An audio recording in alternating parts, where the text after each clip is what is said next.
For years, millions of Americans peeled game pieces off their fries, hoping to strike it rich.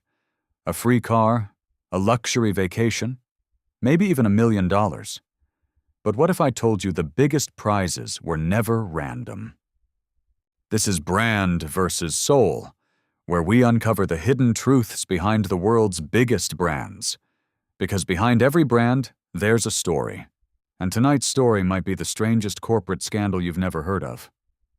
For years, millions of Americans peeled game pieces off their fries, hoping to strike it rich.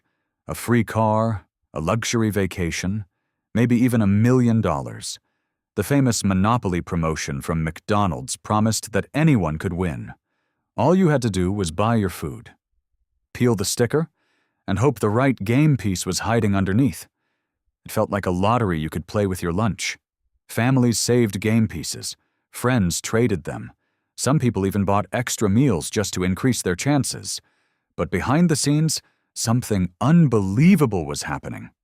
Because for years, the biggest prizes were never random.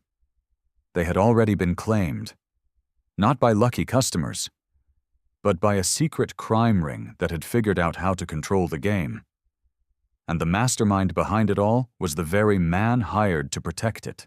The McDonald's Monopoly promotion first launched in 1987. It quickly became one of the most successful marketing campaigns in fast food history. Customers collected Monopoly properties printed on food packaging. If you collected the right combination, you could win major prizes.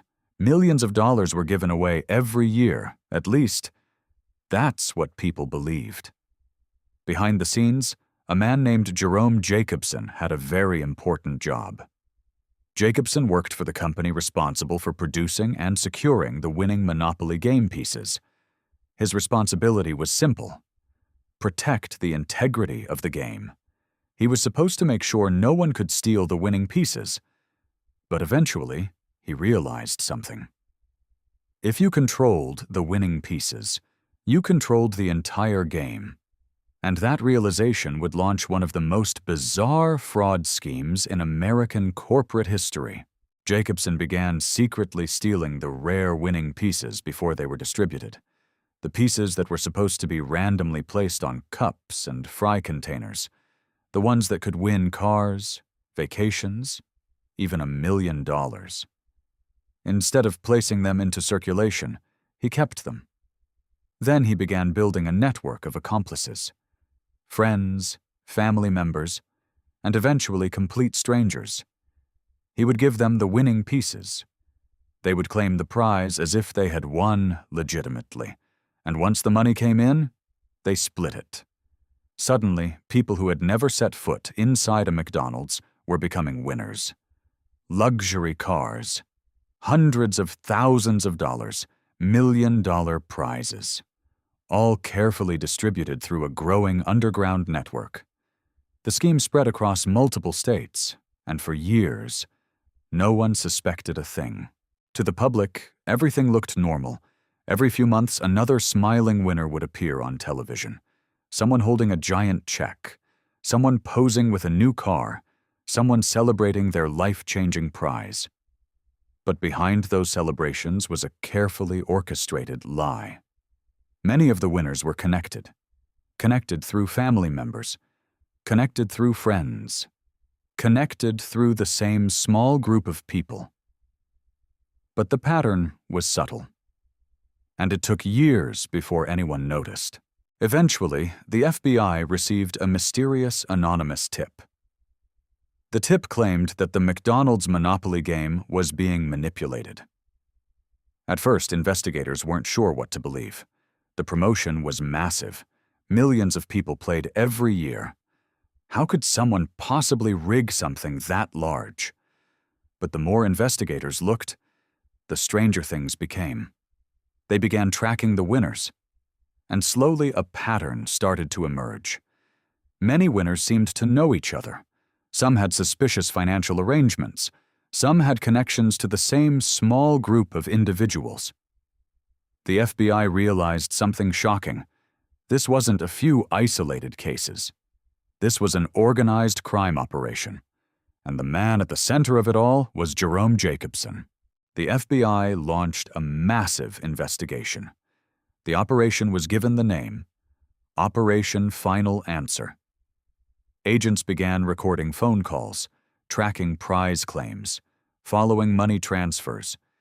They even conducted undercover meetings with members of the fraud network. What they discovered was astonishing. Over the years, Jacobson had distributed millions of dollars in stolen game pieces. More than 50 people had been involved in the scheme.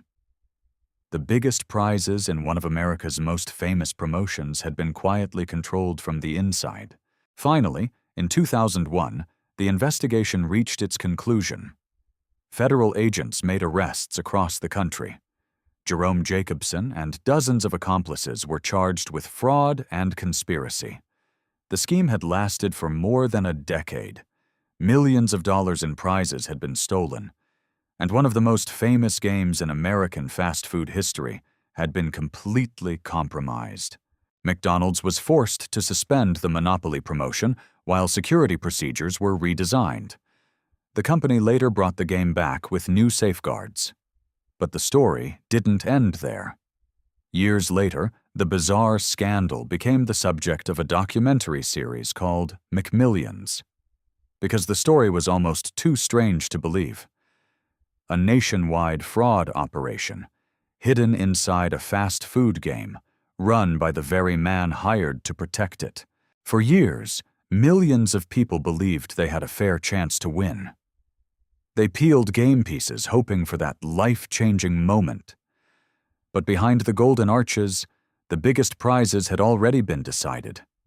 Not by luck, not by chance, but by a secret network quietly controlling the game from the inside. Sometimes the biggest scams don't happen in dark alleyways or hidden bank accounts. Sometimes they happen in plain sight, right there on the side of a French fry box,